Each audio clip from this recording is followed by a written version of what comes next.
Like to tell you something that might be hard to believe, especially if you're in the thick of a narcissistic relationship, or if you're quietly trying to piece yourself together after what you've been through. I want to tell you that you're brave and that you have already done so many hard things. You've already survived more than most people could ever understand. And you may not feel that way. You might feel shaky, unsure, and exhausted. You may wonder if you're doing enough or if you're acting fast enough, healing fast enough, or standing up strong enough for yourself. But I want you to know, just by being here, just by listening, just by beginning to name what's true for you, you're already honoring yourself. And I want to honor you for that. This Are You Annie space is for you. Not just a version of you sets perfect boundaries or finds the perfect words, but the you who is trying, the you who is showing up anyway, the you who is slowly, steadily remembering your worth. Today, we're going to talk about one of those quietly powerful moments that doesn't get the recognition it deserves. I'm referring to boundaries, the first time you said no, because that moment, whether it was spoken out loud or whispered in your own mind, it deserves to be seen for what it really was, an act of courage, a sign of life, a beginning. There is a power to saying no. If you're still in it, if the walls are still high and the rules still shift daily, saying no might feel dangerous. And that danger could be real. So let me say this clearly. You don't have to say it out loud to be strong. Don't do anything that isn't safe or could compromise your well-being. Just recognize that something doesn't feel right. Just hearing that quiet no rise inside of you is a kind of power. Sometimes we confuse boundaries with confrontation, but a boundary doesn't have to be loud to be life-saving. It can be quiet. It can live in your decisions. It can sound like, I don't have to answer that right now. Can feel like walking away from a conversation that drained you. That first no might not look like rebellion. It might look like rest or space or stillness. No matter how quiet, it counts big time. Many of us were trained at a young age to make others comfortable, to avoid conflict, to smooth over everything. And so when you said no, when you said, I can't do this anymore, or I need space, or even maybe not today, you were rewriting that old script. You were choosing truth over performance. And that's no small thing. In fact, it's huge. And I want to pause here to say something important. Most people don't give themselves enough credit for that kind of moment, especially in this kind of trauma when you've been gaslit or silenced or made to feel your feelings were too much. It's easy to overlook just how brave you've already been. But those little shifts, they're not little, they're monumental.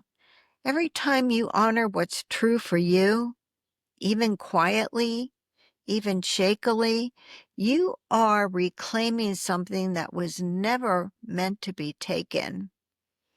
Those are victories, every single one of them. Maybe you haven't said no out loud yet. Maybe it's just a whisper in your mind that says, something about this doesn't feel right.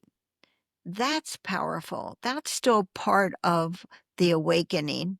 Even recognizing the need for a boundary is a form of self-respect. You don't have to move quickly. You don't have to explain yourself. You don't even have to act on anything yet. You just get to know what's true for you. That's the first light breaking through. And for those who have said no, maybe you expected relief. Maybe instead you felt guilt or fear. That doesn't mean that you were wrong. It means your body is still catching up to the truth.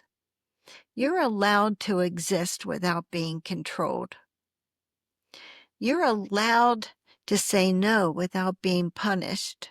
You're allowed to protect your peace. But all of this, it takes time. Every boundary you set, every time you hold that line, you are building something, a life that honors you. So whether your no was loud or silent, firm or trembling, whether it's still just a thought that you're working up the courage to carry out, know this: you're not alone. You're brave. You are reclaiming yourself one breath at a time. That first no wasn't defiance, it was clarity, it was love, it was your voice coming home. If this speaks to you at all, I invite you to comment, "I am Annie," because Annie is more than a name. Annie is a movement, a reflection of every man and every woman rising from silence, standing in truth, and reclaiming their life. Together, we're healing. Together, we're finding our way forward. And no matter what stage you're in, yes, you're a part of this beautiful truth-telling community of warriors who are supporting each other.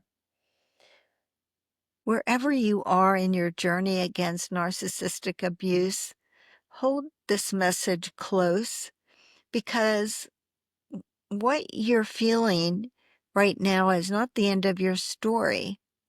And I don't want you to forget how much you've already accomplished and the bravery and courage that you've already shown.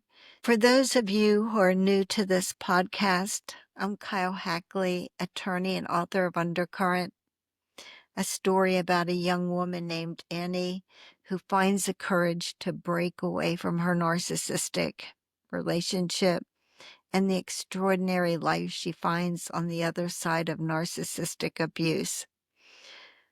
And I want you to keep in mind that Annie isn't just one person. She's anyone who's ever experienced narcissistic abuse.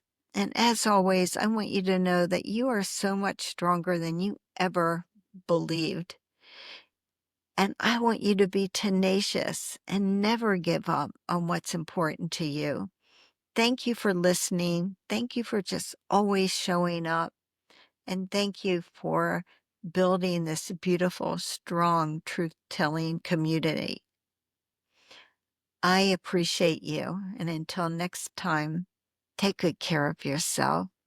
Thank you so much.